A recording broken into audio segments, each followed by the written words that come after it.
they just got dumped, or maybe they lost their job. Like being the one that picks up the phone and calls them and is in that feeling with them. That's strength, right? That's showing up. And I think that's a very masculine version of emotions, is like it's being a hero, right? In that emotional realm, like running into the burning building, right? Instead of standing on the sideline. So I like to say that to guys. But yeah, to answer your question, no, I didn't really express myself. I didn't have a place to express myself. And I did what a lot of people did in my generation, is I went online, and I went on forums and I went on Reddit, and I got kind of radicalized for a while, because the guys that were talking about their emotions online were pissed off, and they were hurt, and they were also alone, and they also didn't have male role models, and they had very negative views of the world, very negative views towards women, very negative views towards other men. There was a lot of hatred online, and for a while I bought into that. I mean, luckily I got out of it, and I got into therapy, but I if I didn't have that, I would have become like an incel, or I would have become like a radicalized individual, because I was that hurt guy, that like that narrative of being taken advantage of by women, or the world being dominated by alpha man, and you're not an alpha man, you're just a beta cuck or whatever, right? Like that spoke to me when I was a young man, because I was hurting and I didn't have a way to express it, again, with somebody who was more wise than other teenagers online talking shit, Definitely. Yeah. So yeah, I think it's a failure of the older generation. Like you talked about how you feel bad for not asking for help. And I think, yes, we should learn how to ask for help. And like, just to give you a pass, man, like as a young man, if you don't see other men asking for help, how do you even know that you can do that? Like you don't even know that's a possibility. And I wish, and I hope to be this man. I wish that the older men could see how sad you were, and they could go to you, right? They could go to you and say, hey man, I noticed that like you're having a tough day, or I noticed that you're not hanging out with your friends today, or I noticed that you're feeling really quiet. Like, I think that's another example of emotional strength, is like noticing those things, especially in other men, and helping them. Right. Those are the men. Definitely. And something that one of my coping mechanism when I in that mode, I try by any means to work. Yeah. I try by any means to distract myself with work, because whilst I'm working, I won't think about it. It's the same thing with this thing.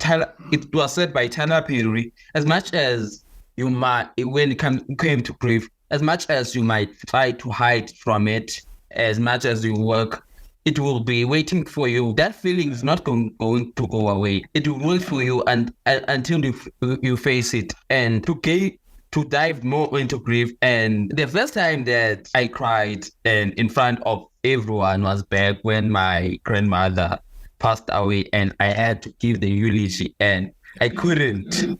It was it was tough, because as much as I was young at the time, I was seen as I was older than my siblings, and I had to be that man in terms of standing up, having that responsibility of doing things, of not complaining. As much as this thing might be hard, but I have no choice but to do it. And giving a eulogy to me gave me a different perspective. And luckily enough, I was very blessed to have friends in varsity, whereas they taught me, in a way, we taught each other how to be a man, in terms of it's okay to cry, it's okay to show your feelings, it's okay to being not okay. That's what I have learned.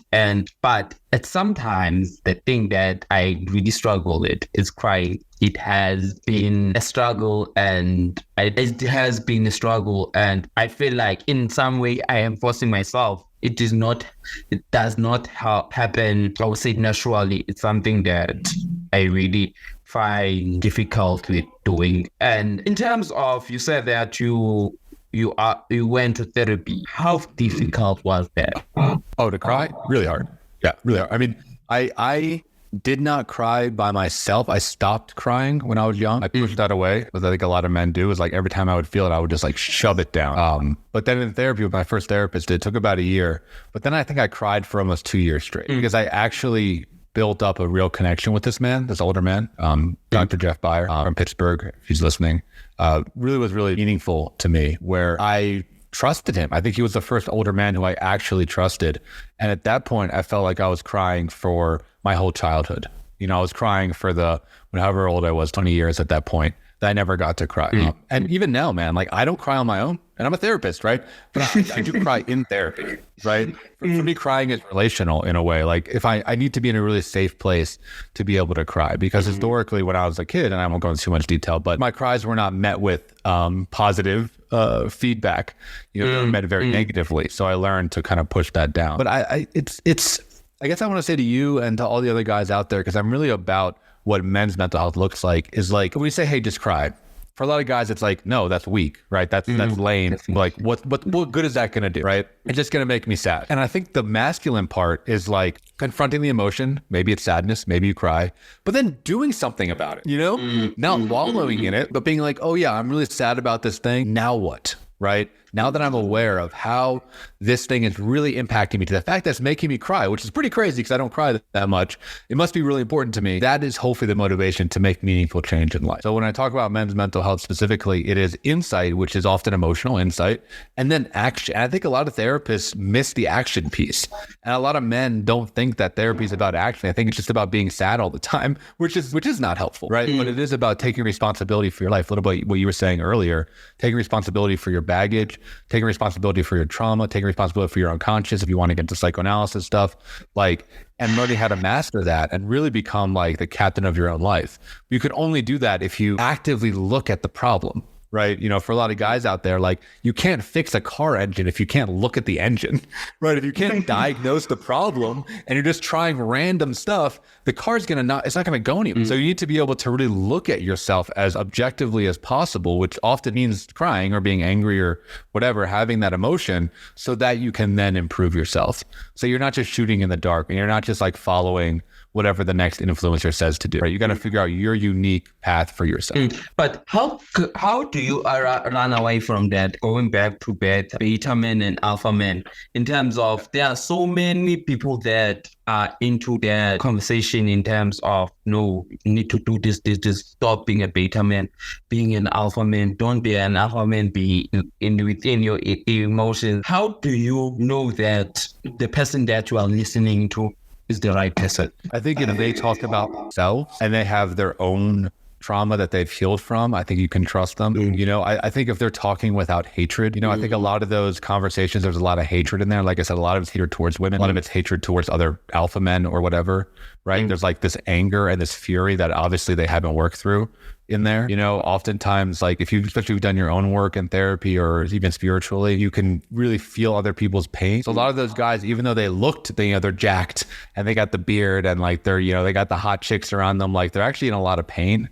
I think they're coming from like kind of a dark shadow realm. They're not integrated. I find that the men that are powerful are often quieter. It's more of a quiet confidence, but they're dependable and they show up every time. They're not flaky. They make shit happen. They don't need to brag because their outcomes speak for themselves. There's often a sense of calm and control and collectiveness around about them. But yeah, I think the main thing is like, if you get fired up with rage and hatred, it's probably not good. That's like dark side of the force from Star Wars, right? I mean, that's like, it's like you're going down the wrong path. It might feel powerful, but it's not. It's not sustainable. And to add on that, and going back to what you said about you crying with not crying in terms of, definitely it wasn't something positive, and also adding rage. This guy that I mentioned that I interviewed, he mentioned something very interesting and very powerful when he said that men don't cry for happiness, they cry with rage, in terms of with anger. And as you say, most men out there, these influencers that are, as you said, they feel with rage, always leave the one aspect of all of this, which is vulnerability. It's something that we all try by any means to run away from it, because we, as you've said, that we'll be weak, we'll be called by names in terms of, you're not a real man, you are half a man, in terms of when you show vulnerability. And by any, I have tried by any means to show a vulnerability through this podcast, to tell my own story also, so that I know that the audience that can relate to the story or understand where I come from in terms of telling my own story. Because I believe stories really have an effect on people in terms of when it comes to if you are vulnerable and if you are honest. That's what I try by any means to do. And just before we go, in terms of, I just want to touch on the men's therapy online. So as much as you said that you actually analyzed your background when it comes to mental health, when it comes to men. So at what point, let me rephrase that question in terms of how have been the reviews when it comes to men's therapy online? Yeah, so the way that we work, right, is we are a therapy outfit, right? Like we're all licensed therapists, but really we're building community, which I think is kind of a thread in this conversation. A community of emotionally intelligent men that have each other's back. And again, it's not about a pity party. I want to say that 1,000 times. It's not a pity party. It is a band of brothers that is helping each other become the best versions of themselves. And sometimes that means we lean in when we're sad.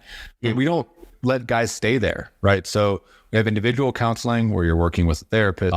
That's great. And a lot of guys need that to start. But then our main thing is groups and retreats of like connecting guys with other people that have been through it. Because once you've been through hell, whether that's drug addiction or childhood trauma or grief, right? Once you've been through something, you need to talk to other people that have been through it. You can see in their eyes, right? You can see that someone else has also been to hell. And I think there's a lot of value in talking with other people so we can all get out together. You know, I think the worst thing that can happen to a man is that they don't encounter any challenge, you know, that they live an easy life. Because I think men, we grow through challenge, but we need other men to help us to do that. We can't do that. Definitely. Right. We need a community of men of all ages, all backgrounds to like help each of us grow through our challenges and become the best version of ourselves. So that's basically what MTO does. Groups, retreats, individual, but we're just trying to keep men connecting over and over and over again around these topics so we can be a force for good in the world.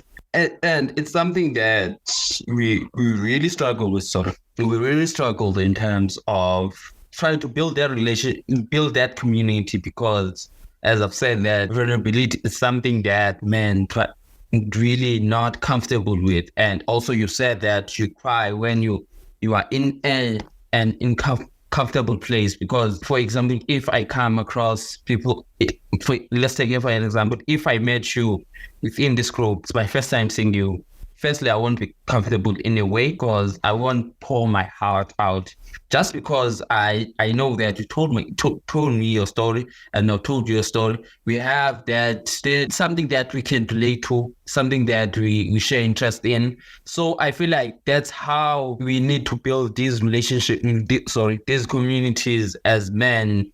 And as much as some men are bit skeptical because some of them have this beta and alpha, more especially the alpha male, it's quite very difficult. And yeah, but I just and actually before we go, I just want to take us through where, in terms of, as you said, to incorporate neuroscience, psychoanalysis, and Buddhism in terms of your practice. How does these three things correlate in terms of when you're dealing with a client? Yeah.